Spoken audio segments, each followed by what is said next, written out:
내 영혼을 소생시키시고 자기 이름을 위하여 의의 길로 인도하시는도다.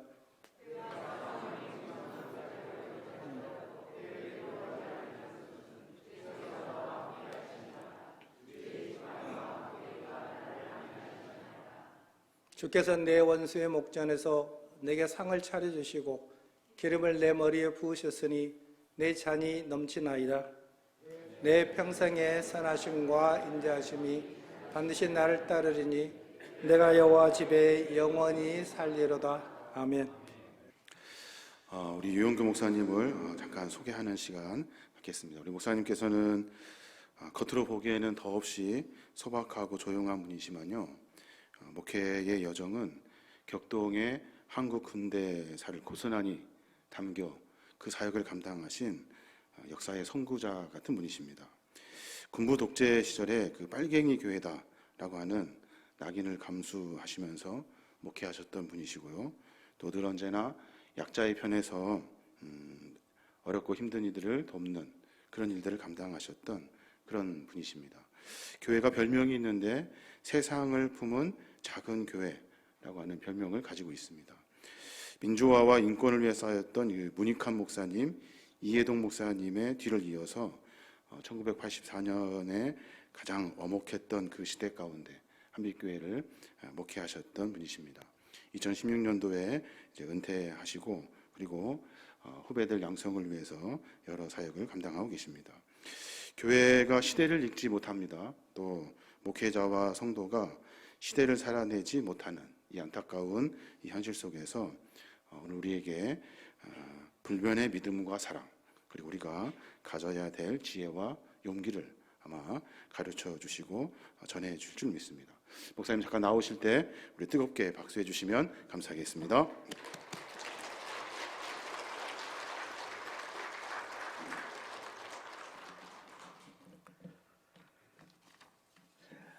새해 복 많이 받으세요.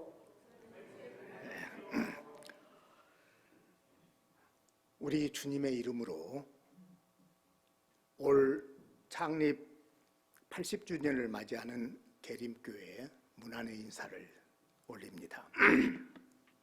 또한 당회장이신 최요한 목사님과 여러 교역자들, 7분의 시무장로님과 12분의 원로 장로님, 그리고 계림교회에 속한 모든 권속들에게 우리 주님의 축복이 넘치시기를 축원합니다.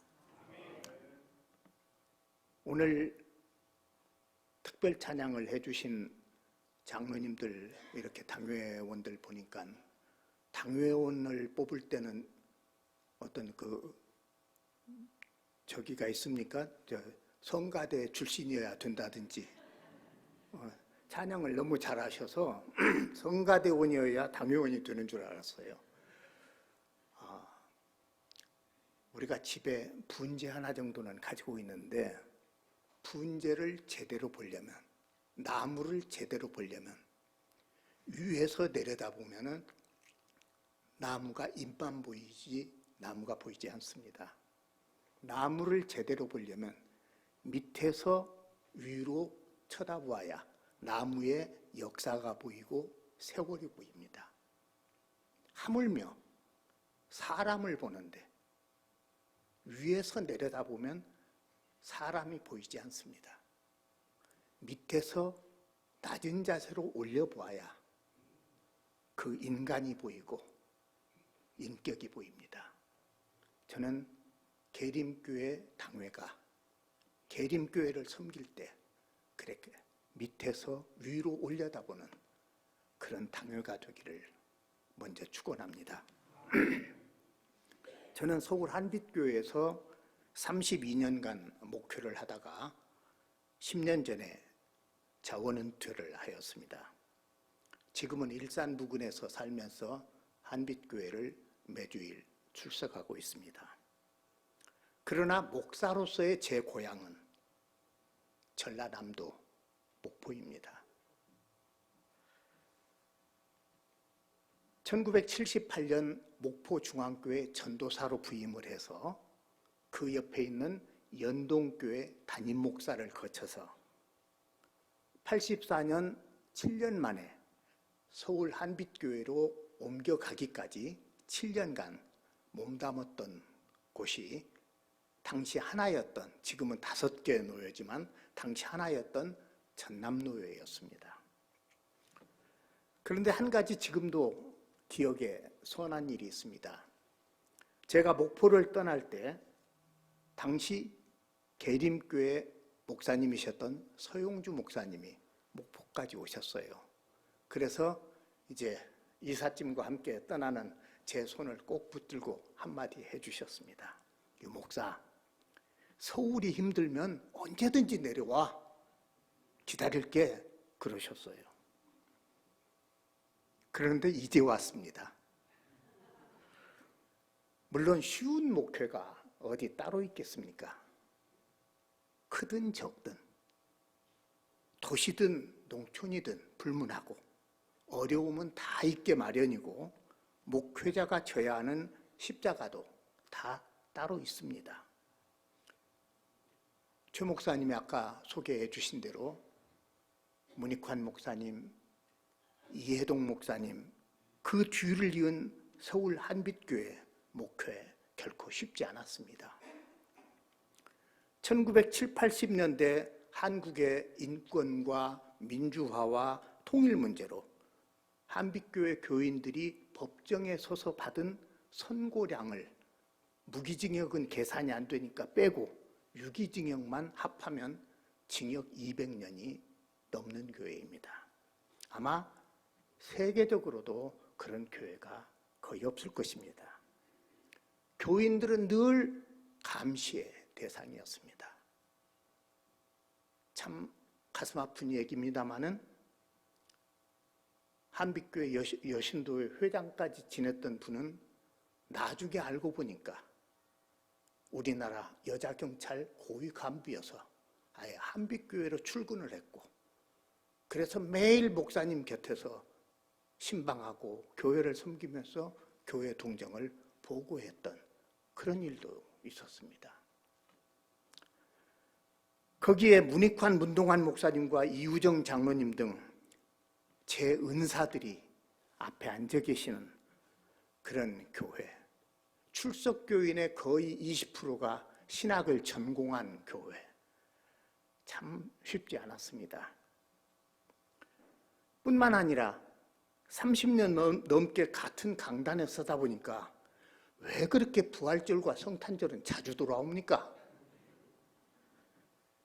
매년 같은 설교를 할 수도 없고 주일이 가까우면 괜히 생배가 아프기도 하고 그랬습니다.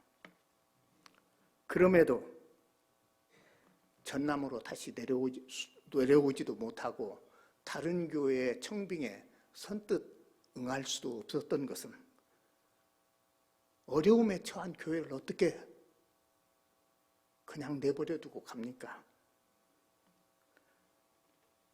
그러다가 10년 전에 더 이상 견딜 수가 없어서 자원은퇴를 했습니다.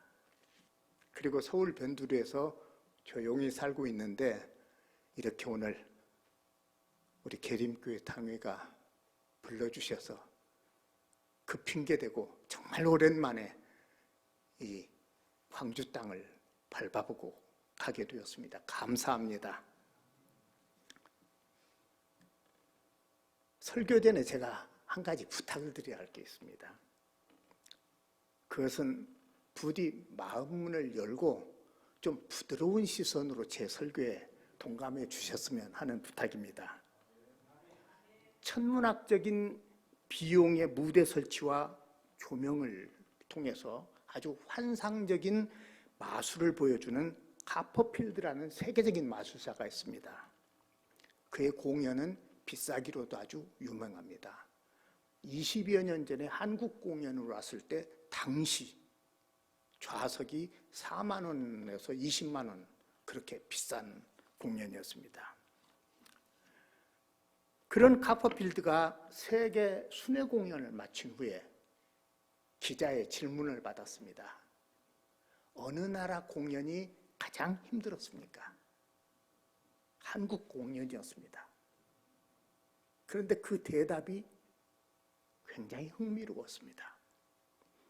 다른 나라 사람들은 마술을 즐기면서 환호를 하고 막 소리를 지르는데 한국 사람들은 그렇지를 않았다는 거예요. 저게 진짠가 가짠가 보느라고 마술을 즐기지를 못하더라는 거예요. 그런 사람들 앞에서 했던 한국 공연이 가장 힘들었다. 그런 말을 했습니다. 저 유 목사 오늘 어떤 말씀을 하나 이렇게 듣지 마시고 그냥 편안하게 이렇게 들어주셨으면 고맙겠습니다. 편안하게 듣는다는 것은 어떻게 듣는 거냐면 어깨 높이를 낮추는 것입니다. 아까 나무를 볼 때는 눈의 높이를 낮추는데 이야기를 들을 때는 어깨 높이를 낮추는 것입니다. 어깨 높이는 장부와 흉부를 가로막고 있는 횡격막 높이와 비례를 합니다. 어깨가 올라가면 횡격막이 올라갑니다. 그래서 호흡이 짧아지고 그렇게 하면 오래 못 삽니다. 어깨 높이를 낮추고 횡격막이 내려가서 흉부를 충분히 열어놓고 호흡을 편안하게 해야 오래 삽니다.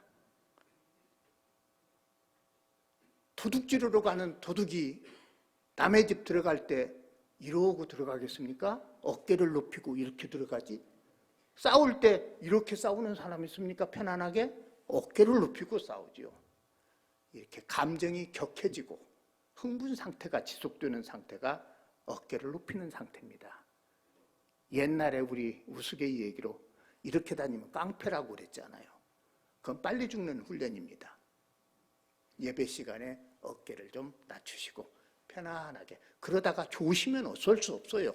졸리면 편안하게 이렇게 계시면은 장수도 하시고 말씀도 참 공감이 되고 좋을 것 같습니다. 그럼 오늘 말씀을 시작해 보겠습니다. 저는 오늘 시편 23편을 본문으로 삼았습니다. 이 시편 23편은 성경 66권 가운데서 사람들이 가장 많이 암송하고 노래로도 애창하는 그런 시죠. 이 시는 인생살이에 지친 사람에게는 마음의 생수가 되었고 난국 앞에서는 그 난국을 극복하는 힘이 되었습니다. 일상에서는 감사의 찬양이 되었고 죽음 앞에서는 소망과 위로가 되었습니다. 여호와는 나의 목자시니 내게 부족함이 없으리로다. 그가 나를 푸른 풀밭에 누이시며 쉴 만한 물가로 인도하시는도다. 얼마나 여유롭고 평화스러운 분위기입니까? 그러나 이 시가 쓰여진 당시의 팔레스타인의 상황은 그와는 정반대였습니다. 팔레스타인은 갈릴리 호수 주변을 제외하고는 하늘에서 비와 이슬이 내리지 않으면 생명을 이어갈 수 없는 그야말로 척박한 광야였습니다.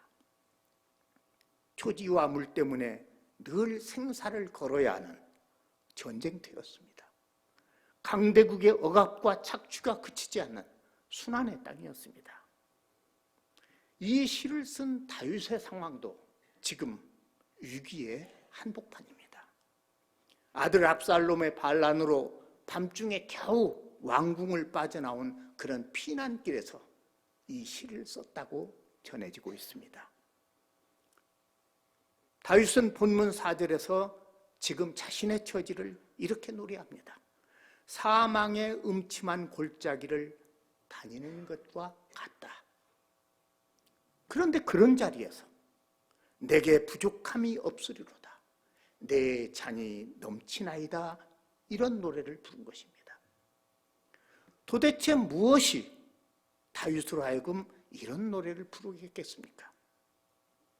다윗의 이런 신앙을 일컬어서 신학자들은 절대 신앙이다 이렇게 말을 했습니다. 볼품없는 떠돌이 민족을 들어서 복의 근원 삼고 그 하나님께서 목자가 되어주시니 자유와 해방의 땅으로 인도하여 주시는 그 목자, 하나님께서 이렇게 인도하시니 이루지 못할 것이 없고 아무런 부족함이 없다고 노래를 했습니다. 그런 고백을, 그런 신앙을 절대신앙이라고 그랬습니다. 시편 연구의 대가였던 한신대 고 김정준 교수님은 이런 절대신앙을 가리켜서 유대인의 맥박이다, 이런 표현을 썼습니다. 죽음 골짜기 같은 환경에서 절대신앙은 유대인들의 혼과 맥박이 되어서 그들을 이끌어내고 건져냈다는 그런 설명입니다. 대축꽃은 다른 과일 나무들과는 달리 한여름에 꽃이 핍니다. 뿐만 아니라 가장 알찬 대추 열매는 삼복도의 가장 무더운 말복 무렵에 핀 꽃에서 열린다고 그럽니다. 그렇게 삼복도유나 혹한과도 같은 죽음 그늘 골짜기에서 절대신앙은 이루어지는 것입니다. 선지자 하박국이 그런 절대신앙의 사람이었습니다. 하박국서 3장에서 하박국은 비록 무화과 나무가 무성하지 못하며 포도나무에 열매가 없으며 우리의 양이 없으며 외양간에 소가 없을지라도 오직 여호와로 말미암아 즐거워하겠다, 사슴처럼 뛰겠다, 이렇게 노래했습니다. 바울도 그랬습니다. 빌립보서 4장 12절에서 바울은 나는 비천에 처할 줄도 알고 풍부에 처할 줄도 알아. 모든 일, 곧 배부름과 배고픔과 풍부와 궁핍에도 처할 줄 아는 일체의 비결을 알았노라 그랬습니다. 여호와 한 분만 계시면 어떤 상황도 감사와 찬양으로 바꿀 수 있다고 고백한 것입니다. 오늘 우리네 형편도 그렇습니다. 무척이나 힘들고 속상하고 답답한 일이 많습니다. 돈이 절대 신이 되어버린 세상, 너무나 이기적이고 폭력적인 세상이 오늘 우리들의 현실입니다. 이런 세상에서 우리가 어떻게 하면 본문의 시인처럼, 그리고 하박국이나 바울처럼 어떤 경우에도 흔들림이 없는 그런 절대신앙을 간직할 수 있을까? 내 찬이 넘치나이다 노래할 수 있을까? 저는 이 시간 우리가 이런 절대신앙을 간직하고 내 찬이 넘치나이다 노래를 부를 수 있는 세 가지를 말씀드리려고 합니다. 첫 번째 방법입니다.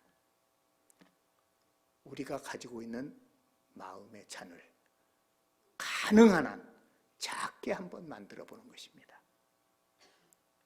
우리가 세상에서 더 바랄 것 없이 행복한 인생을 한마디로 말하면 뭐라고 하겠습니까?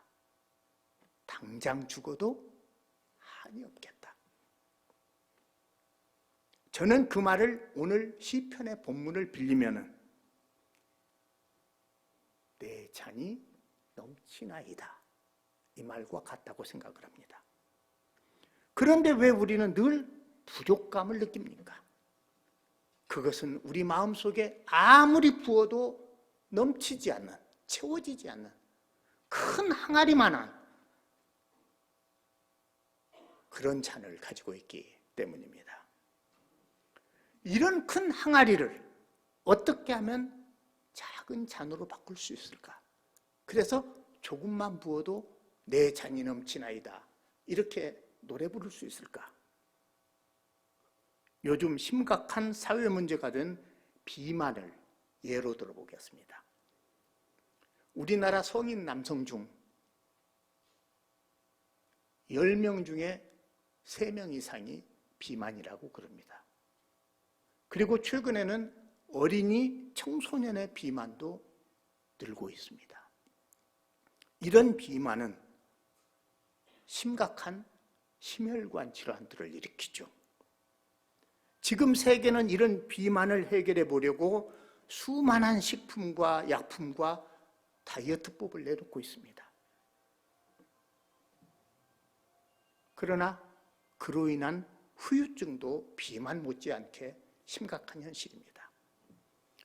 한쪽에서는 이것이 몸에 좋으니 이건 먹어보라고, 또 이렇게 먹으라고. 요즘 텔레비만 켜면 먹방이 계속 나옵니다. 한쪽에서는 이것이 다이어트에 좋다고 열심히 또 광고합니다. 참으로 악순환이죠. 이런 심각한 비만의 문제를 어떻게 해결할 것인가? 일찍이 서울의대 유태우 박사는 효과적인 다이어트법을 제시했습니다. 소위 소식법입니다. 여러분도 기억하실 거예요. 마실 물만 빼놓고는 모든 음식 종류에 상관없이 무조건 반만 먹어라. 이게 소식법의 핵심입니다.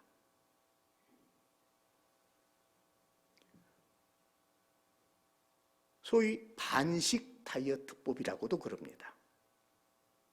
서로 어떤 음식이 다이어트에 좋다고 해도 그것만 많이 먹는, 그거를 선택식 다이어트라고 그러죠.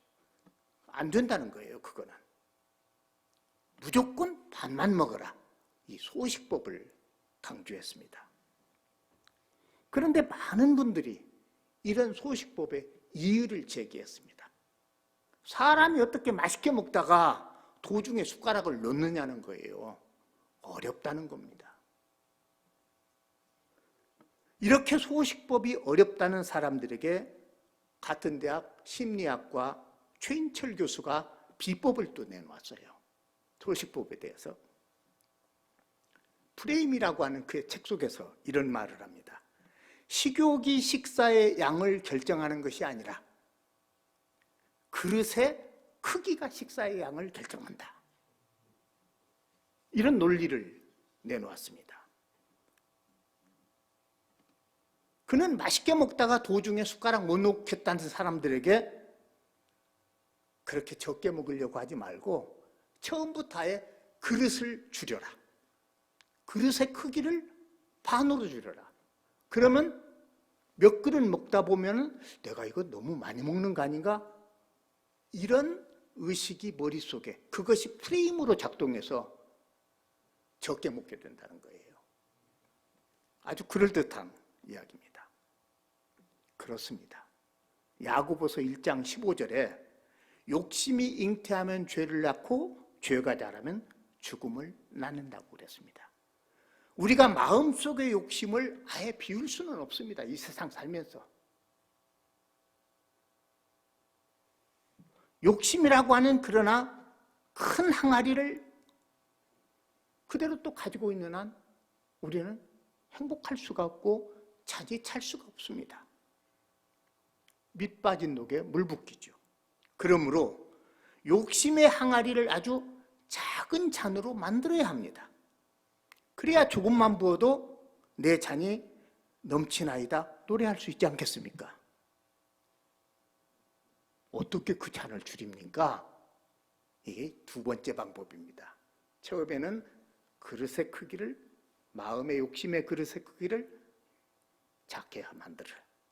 두 번째는 하나님 한 분만으로 감사하는 감사 생활을 해보라는 것입니다. 시편 50편 14절은 하나님에게 가져올 참 제사는 감사하는 마음이라고 그랬어요. 인생이 행복하고 가정이 화목하기를 원한다면 그 해답은 바로 감사 생활에 있습니다. 핸드폰이 없던 때 어느 원로 목사님의 이야기입니다. 목사님이 후배 전도사님으로부터 주일 오후 예배 오늘처럼 설교 부탁을 받았습니다. 그리고 목요일 날 전도사님한테서 주보를 만든다고 전화가 왔습니다. 목사님이 본문은 시편 23편 1절로 6절. 그러자 전도사님도 시편 23편 1절로 6절 받았으면서 제목은요? 하고 물었습니다. 목사님이 제목은 여호와는 나의 목자시니. 그러자 전도사님도 여호와는 나의 목자시니 받았으면서 다음은요 하고 물어봤습니다. 여호와는 나의 목자시니 아직 안 끝났지 않아요, 제목이. 목사님이 웃으면서 사람아 그거면 됐지 뭐가 더 필요하나. 그리고 목사님은 여호와는 나의 목자시니 라는 제목으로 이렇게 대답을 했습니다. 전도사님은 알겠습니다 목사님, 그럼 주일날 뵙겠습니다. 그리고 전화가 끝났어요. 목사님은 오랜만에 설교를 해보니까 시편 23편을 가지고 밤새워 준비를 했습니다. 그리고 주일 오후에 전도사님 부담 안 느끼게 한다고 시간 딱 맞춰서 갔어요. 가서 전도사님의 인사와 주보를 건네받고 예배당 맨 앞자리에 가서 기도를 하고는 그 주보를 펼쳐봤습니다. 순간 목사님은 몹시 당황을 했어요. 설교 제목 때문이었습니다. 여호와는 나의 목자시니 그거면 됐지 뭐가 더 필요하나. 이를 어쩐다. 주저하던 목사님은 설교 준비했던 거 옆에다 놓고 맨손으로 산에 올라갔습니다. 그리고 설교를 시작했습니다. 여러분, 여호와는 나의 목자시니 그거면 됐지 뭐가 더 필요합니까? 그러고 내려가셨어요. 제가 이 대목에서 그러나 저는 그만둘 수가 없습니다. 그날 교인들이 많이 은혜를 받았다고 그런 이야기입니다.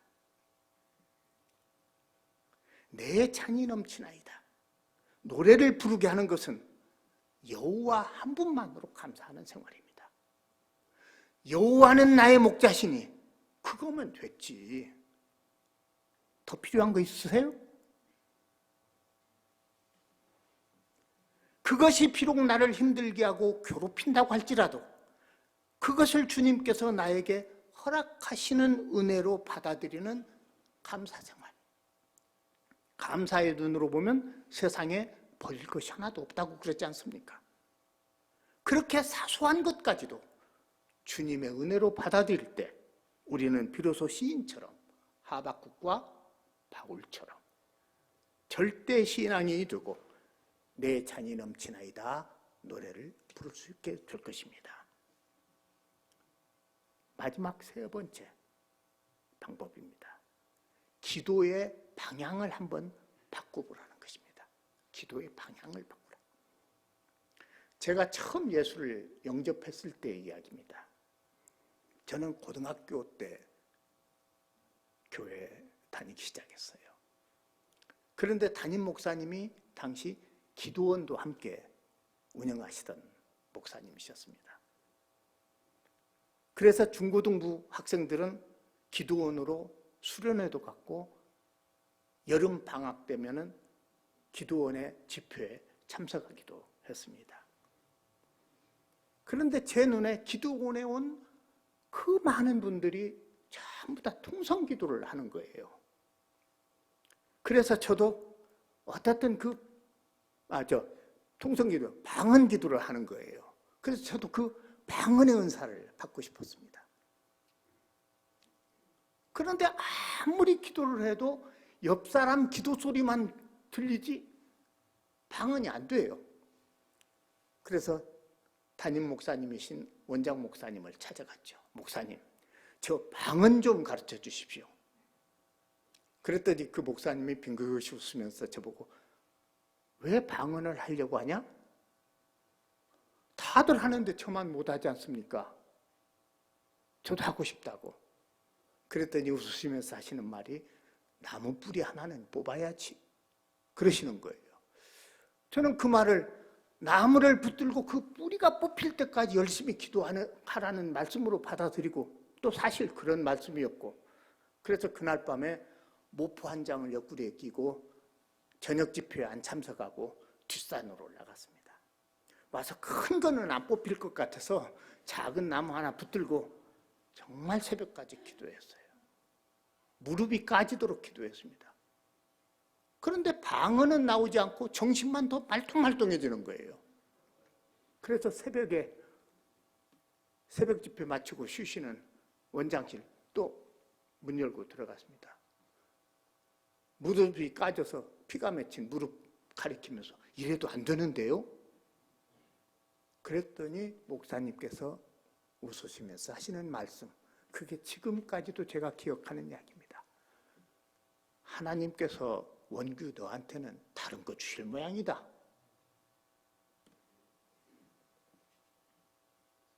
하나님께서 나에게 주시는 그 은사가 무엇일까? 나는 그동안 혹시 하나님께 받았던 그 은사, 그것이 있었다면 그것을 어떻게 써왔을까? 지금도 간혹 생각나는 그런 말씀입니다. 기도는 그렇습니다. 내가 필요해서 하나님, 나 이거 꼭 하고 싶습니다. 이거 꼭 갖고 싶습니다. 꼭 해내고 싶습니다 해서 내가 하나님 앞에 구하는 것이 아니라 기도는 하나님께서 내가 필요해서 이미 주신 그 은혜를 깨닫고 찾고 그리고 그 은혜를 무엇인지 늘 묵상하는 것이 기도입니다. 그런데 사람들은 기도를 하나님께 보내는 송심 기능인 줄 알아요. 하늘로 막 보냅니다. 하나님한테 막 보냅니다. 나 이렇게 해 주십시오. 기도의 방향을 바꿔야 합니다. 내가 보내는 것이 아니라, 송신 기능이 아니라 하나님께서 이미 주신 은혜를 내가 받는 것입니다. 깨닫는 것입니다. 수신 기능이에요. 기도는. 하나님은 이미 독생자까지도 다 주셨지 않습니까? 아까 원로 목사님 말씀처럼 뭐가 더 필요합니까? 하나님의 독생자까지도 주셨잖아요. 그래서 덴마크의 철학자 킬케골은 기도란 신에게 무언가를 요구하는 것이 아니라 기도하는 사람의 본성을 바꾸는 일이다. 그렇게 했어요. 기도란 우리가 하나님께 무엇인가를 요구하는 것이 아니라 하나님 앞에 서 있는 내 본성을 바꾸는 일입니다.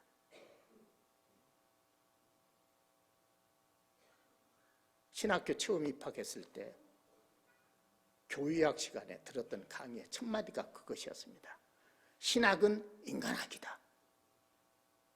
신학은 인간이 신이 되기 위해서 믿는, 연구하는 학문이 아니라 신 앞에선 다른 인간이 되기 위한 학문이다. 그게 신학은 인간학이라는 얘기입니다. 기도는 하나님 앞에 우리가 열심히 매달려서 내 요구사항을 통과시키는 것이 아니라 하나님께서 주신 은혜를 내가 간직하고 깨닫고 무엇인가를 찾아가는 그런 응답적 행위입니다. 그럴 때, 그렇게 기도의 방향을 바꿀 때 우리는 비로소 내 잔이 넘치나이다.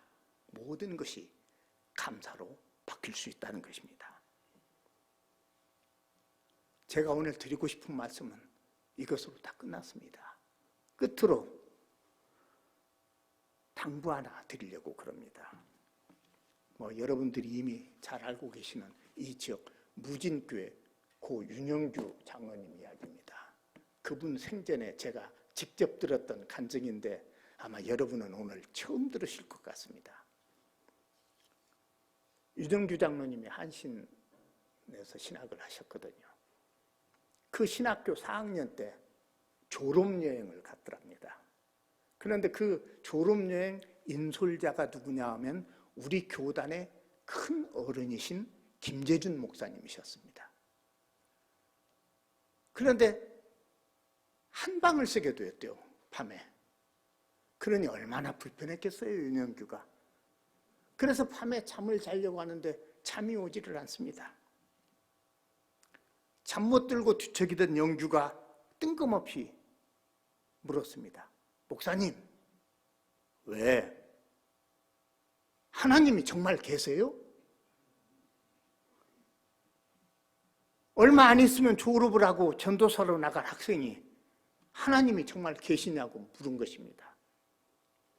그런데 목사님이 아무런 대답을 안 하시더라는 거예요. 그렇게 영주 생각이 한 10분은 지났을 것 같더라는 거예요. 그런데 목사님이 더듬어서 영주 손을 잡더래요. 그러더니 영주야, 예? 나도 잘 모르겠다. 그런데 영주야, 내가 21살 때부터 예수를 믿었거든. 그런데 지금까지 한 번도 후회해 본 일이 없다. 21살 때부터 예수를 믿었는데 지금까지 한 번도 후회해 본 일이 없다. 목사님의 그 대답이 하나님이 계신다는 어떤 설명보다도 더 크게 자기 마음을 흔들었다는 거예요. 그래서 평생 교회를 못 떠나고 장로가 되고 그리스도인으로서 살게 되었다. 이런 간증이었습니다. 사랑하는 계림교회 여러분, 여호와는 나의 목자시니 그거면 됐지. 뭐가 더 필요합니까? 여러분의 여생이 주님 한 분만으로 만족하시는 그런 삶이 되시기를 축원합니다. 내 잔이 넘치나이다. 늘 감사의 일상이 이어지기를 축원합니다. 내가 21살 때부터 예수를 믿었거든. 그런데 지금까지 한 번도 후회해 본 일이 없다. 여러분이 예수 믿고 살면서 결코 후회하는 일이 없으시기를 축원합니다. 다시 한번 계림교회 당회와 여러분 모두에게 새해 인사를 드립니다. 새해 복 많이 받으십시오. 기도하십시다. 주님, 저희로 하여금 주님 한 분만으로 만족하게 하시옵소서. 소소한 일상에서도 감사의 이유를 찾아내는 믿음의 눈을 뜨게 하시고 지금 걷고 있는 이 신앙의 길을 결코 후회하는 일도 없게 하시옵소서. 그래서 우리의 일상에서 내 잔이 넘치나이다. 내가 여호와의 집에 영원히 살리로다. 절대 신앙의 고백이 끊어지는 일이 없게 하시옵소서. 이 세상에 무거운 짐을 지고 허덕이는 저희를 푸른 풀밭 잔잔한 물가로 이끄시는 예수 그리스도의 은혜와 전쟁과 온갖 종류의 폭력, 메말라가는 인정 속에서도 또한 희생과 배고픔을 강요당하는 이 나라와 지구촌의 역사 속에서도 이 역사를 구원의 역사로 바꾸시는 하나님의 놀라우신 사랑과 우리로 하여금 내 잔이 넘치나이다. 내가 여호와의 집에 영원히 살리로다. 감격과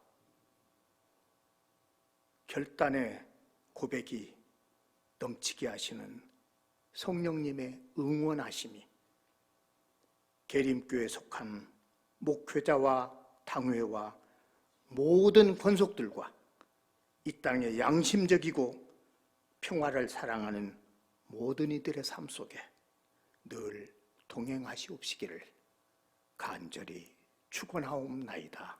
아멘.